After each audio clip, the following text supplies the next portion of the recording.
What's up, everybody? Justin here. I'm back with a new Who's Better show. Check out my Who's Better playlist. A lot of the shows I've tried to make them good, entertaining shows with good matchups for Who's Better.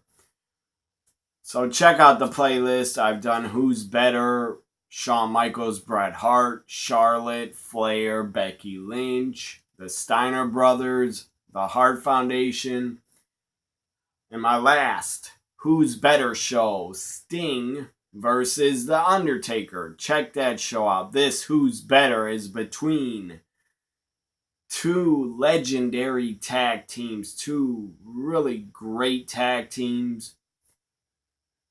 Of course, one was together a lot longer than the other, but still, to me, in my opinion, they are two great legendary tag teams. That I love both of them. Who am I talking about? This episode of Who's Better is between Demolition versus the Road Warriors, the Legion of Doom. Now, again, Demolition was not together as long, only about 3 years. Over 3 years they are together. So up first, I'm going to talk about Demolition. And some of the good and some of the bad that Demolition did in their run and career together. Of course, Demolition acts before they were Demolition, they were wrestlers. Demolition acts was Bill, forgot how you say his last name, Bill Eddie or some ED or something like that. The guy was before he's Demolition acts, he was a masked superstar in Georgia Championship Wrestling, maybe other places. And he actually was in the WWF and WWF as a masked superstar for a little bit before he's Demolition acts. Also, before he's Demolition acts, I believe he was one of the machines. WWF had the machines, the masked men that were supposedly from Japan.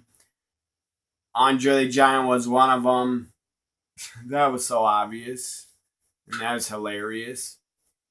That Andre was under a mask and he's acting like he's from Japan.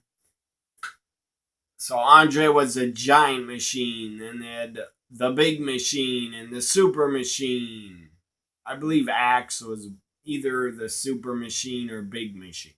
He was one of them because I heard him talk in an interview and it was definitely his voice.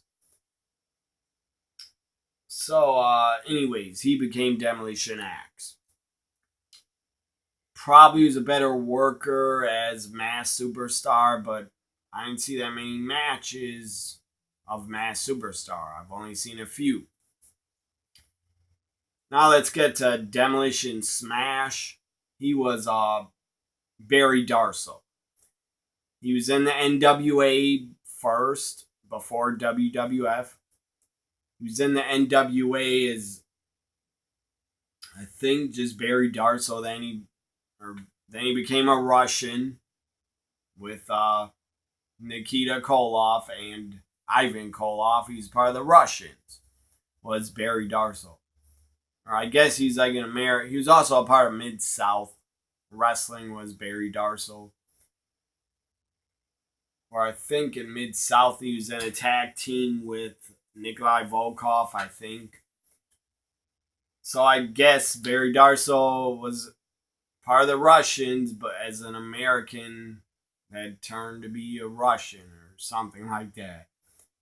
Or everybody knew he's American, but he just joined the Russians.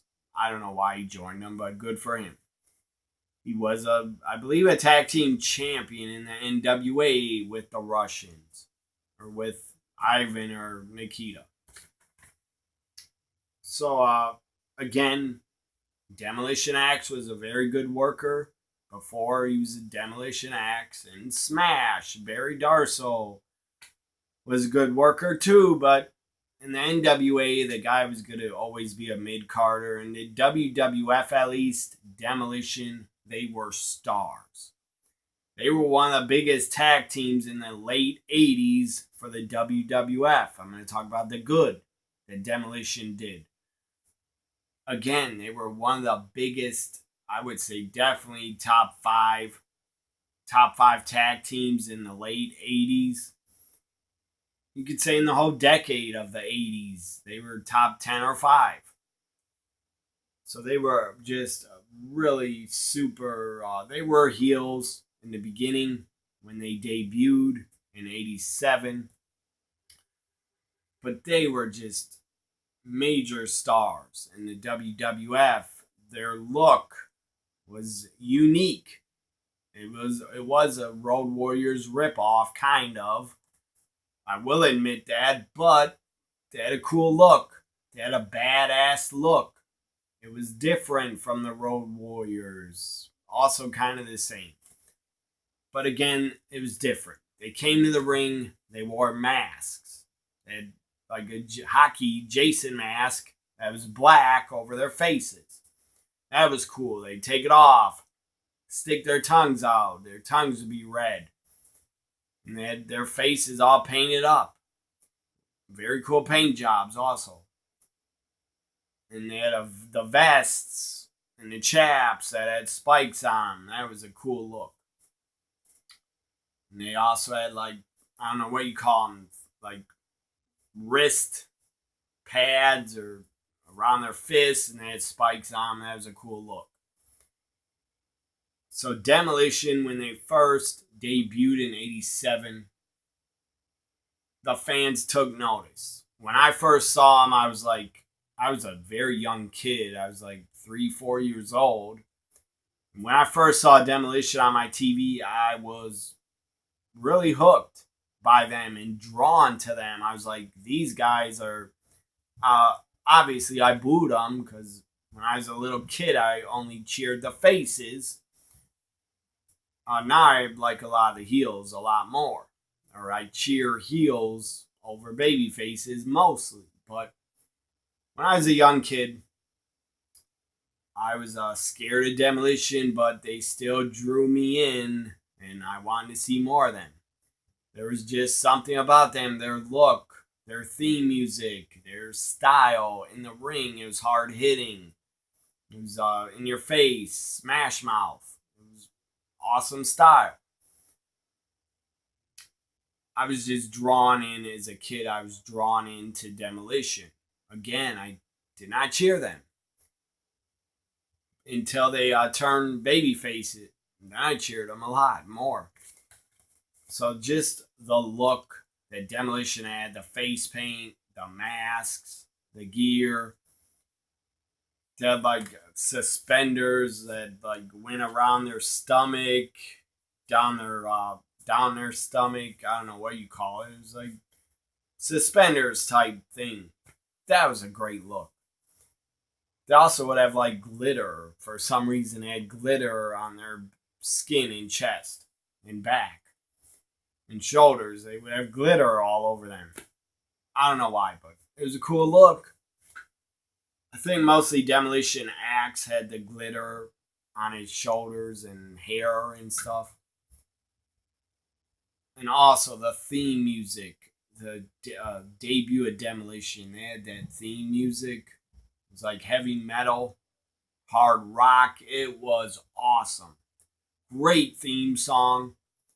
Probably one of my top 10 favorite wrestling themes. Just awesome theme song. Here comes the axe. Here comes the smasher. They're Demolition. They're walking disasters. I don't remember every lyric. And something goes pain and destruction. Just so good. Damn good. Don't know what I'm talking about. I'll listen to the Demolition theme song. It's awesome. So more good. Again, good. Their theme music. So good. Their look. Their gear, so good. Their manager, Mr. Fuji, he was damn good with them. More good about Demolition, they appeared. They appeared on every pay-per-view the WWF had. They appeared on every pay-per-view from Survivor Series 87 until Survivor Series 1990. So they were on pay-per-views for 3 straight years. They were on every pay-per-view. That was awesome because they were workhorses. Axe and Smash, Demolition were workhorses for the company, for the WWF. They didn't miss any shows. They were on every pay-per-view from Survivor Series 87 to Survivor Series 90. So they're very durable. Very, I don't know what to say. They were a very good, God, what's the word? I can't think of it. They were very good employees to Vince because they were on pay-per-views for 3 straight years without missing a show. They also were on a ton of house shows and a ton of live events that were recorded as house shows. They were also on a ton of Saturday night main events. So, more good about Demolition. Again, I don't believe as a tag team they never missed a show until after Survivor Series 90, when sadly Demolition Axe got sick and couldn't show up anymore.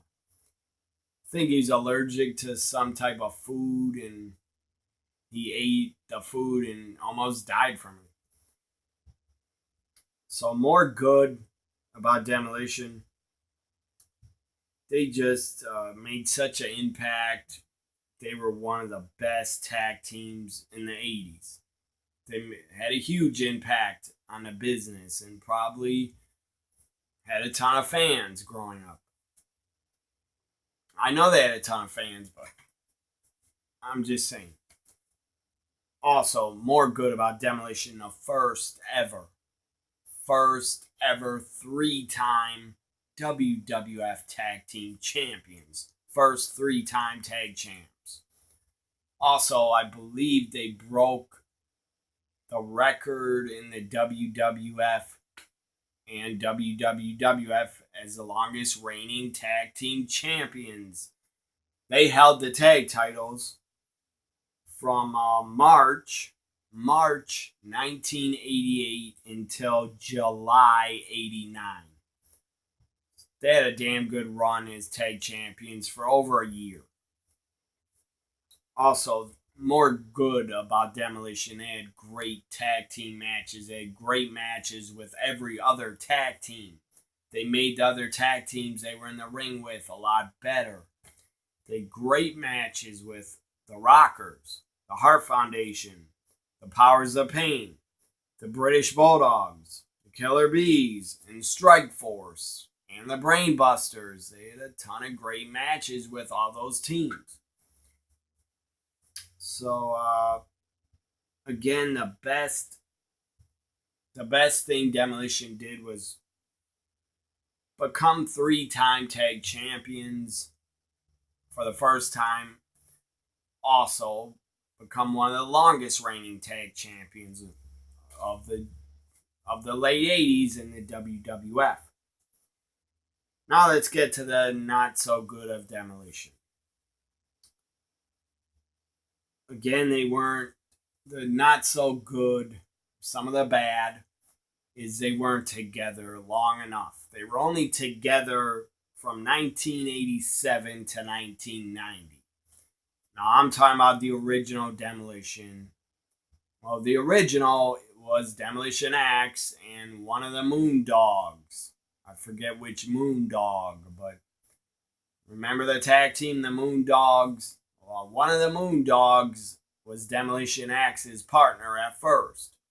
He wasn't working out. He was not any good at it.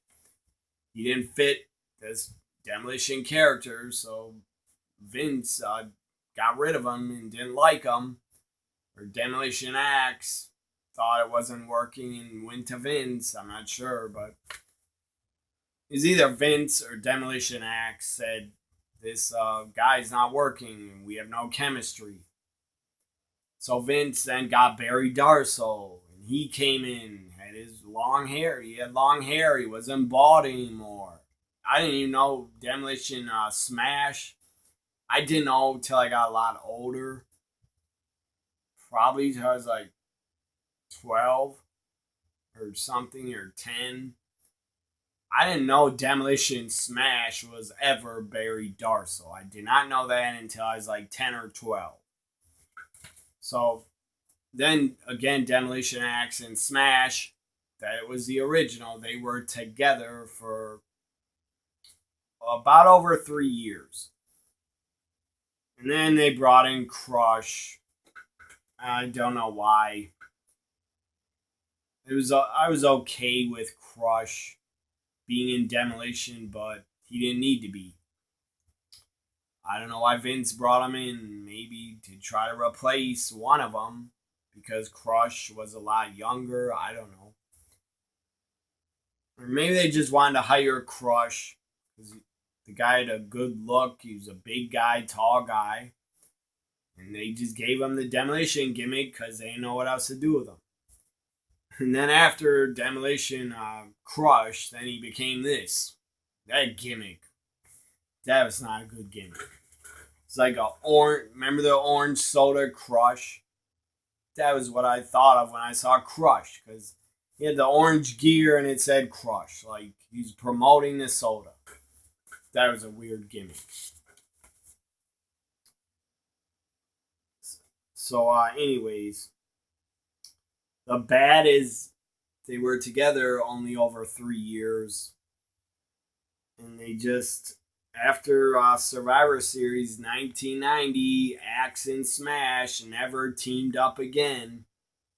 They never teamed up again. At WrestleMania 7, it was Demolition, Smash, and Crush. Again, nothing against Crush, but the guy was not, he was not the original Demolition. And again, Axe and Smash would not team up again. Would not even be seen together or make any appearances on indie shows until like 2010 or 2012 or 9. Is when they appeared as Demolition again on the indies. So that's just really bad about Demolition, and it's also sad that they were not a team for that long. WWF could have got at least 5 years, 5 to 10 years out of the Demolition gimmick as a team. And I'm not talking about with Crush, because with Crush and Smash, it wasn't very good. That's why Smash got out of Demolition in 91 and became the Repo Man. And they turned Crush into a babyface in 92. And more, it's not Demolition's fault. It's not Demolition's fault, but they should really be in the Hall of Fame. I'm not going to say it's bad. That's bad. It's not their fault. I believe Demolition Axe tried to sue WWE a few times, lawsuits with them over the Demolition gimmick, and rest in peace, Crush. Demolition Smash, I think, and Axe also sued WWE over the concussion lawsuit. Come on, guys, you didn't get concussions in the WWF. I doubt it. You cannot. If you got health problems, that's very sad. But every old timer, every wrestler from the 80s, a ton of them have health problems. Can't blame the WWF and Vince for that. And I don't believe Demolition got many concussions when they were in the WWF. I just don't buy it. Now, look, every back bump you take, I guess your brain rattles and shakes. I guess you could suffer a concussion from a back bump or a back drop. But again, Demolition, you were not being hit in the damn head with chairs.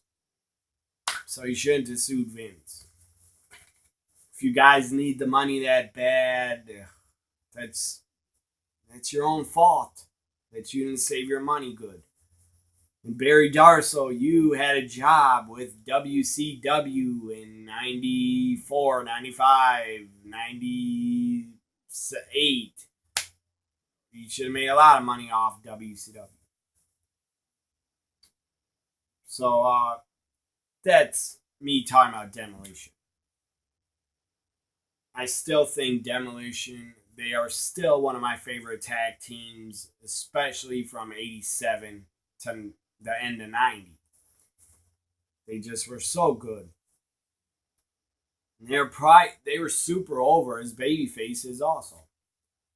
Again, to call them a Road Warriors ripoff, they look similar, but they're not a ripoff. They were a different gimmick and worked a different style. Axe and Smash could actually work a match and get technical. The Road Warriors, Hawk and Animal, basically would just destroy their opponents and beat the shit out of them. And not do that much. They do clotheslines, power slams, gorilla press slams, not that much. But the Road Warriors did not have to do much because how they looked. So now I'm going to get to the Road Warriors. Road Warriors debuted as a team in 1983.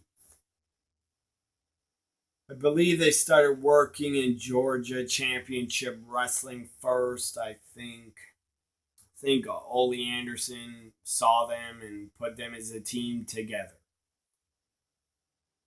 And I think Ole Anderson gave them the name the Road Warriors. Because they started painting their faces and dressing up in like biker gear from the Mad Max Road Warrior movie. So that's where they got their name, the Road Warriors, from the Mad Max movies. At least I think it is. So they also, this is some of the good about the Road Warriors. They were just so good together. They had just such great chemistry. They were so good together. You could tell in their interviews, especially in the 80s, they were like really tight and like best friends. So they worked for GCW, Georgia Championship Wrestling, and worked for the AEW. I believe they won the Georgia Championship Wrestling tag titles. I'm pretty sure they did. And they had really good promos also in Georgia Championship Wrestling. They won the AWA tag titles. They won the NWA tag titles. And then in 1991, they won the WWF tag titles. That is 3 major promotions in United States: AWA, NWA, WWF, and the Road Warriors won all their tag titles.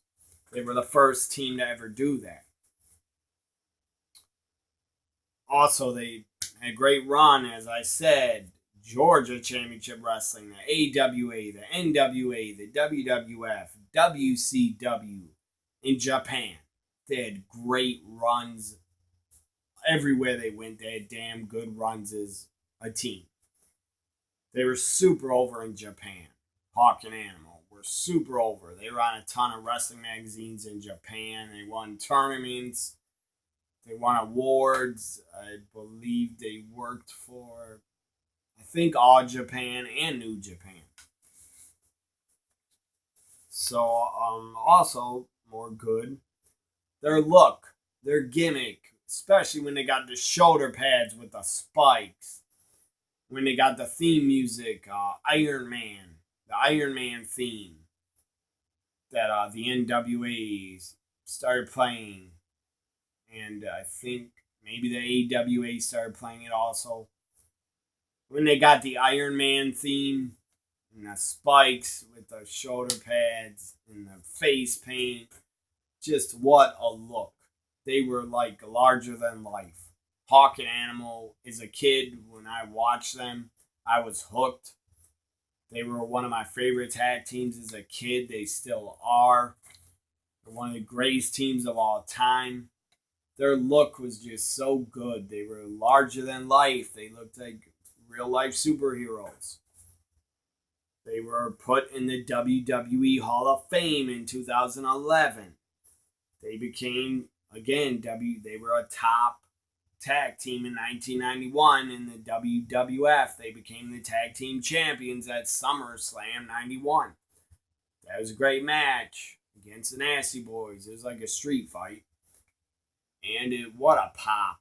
What a Road Warriors pop. When you get a huge pop in the business, everybody calls it, that's a Road Warriors pop. And that's where it started, because the Road Warriors were getting insane crowd reactions and major pops in the 80s. I think I heard Animal say Ric Flair came up with that and said to Animal, or said, or would tell any of the wrestlers, that was a Road Warriors pop. What you just heard, that was a Road Warriors type pop. So again, they were a top team in the NWA and the WWF. In the NWA from 86 to 1990, they were super over and just great. And everything they were in was damn good. They were in Night of the Skywalkers, Starrcade 86 scaffold match against the Midnight Express. That was so damn good for its time. It was damn good. And they were also a part of the first ever War Games matchup. They also, this is more good about the Road Warriors, when they came back to the WWF in 97, they won the WWF tag titles again in the Attitude Era. More good. They are probably, at least by me, they are looked at, because I grew up in the 80s, they are looked at by probably most fans, at least by me, they're looked at as the greatest tag team ever, in my opinion. Or definitely one of the greatest tag teams ever. I don't know if I could say they're number one, but they're definitely top three. The Legion of Doom, the Road Warriors, just one of the greatest teams of all time.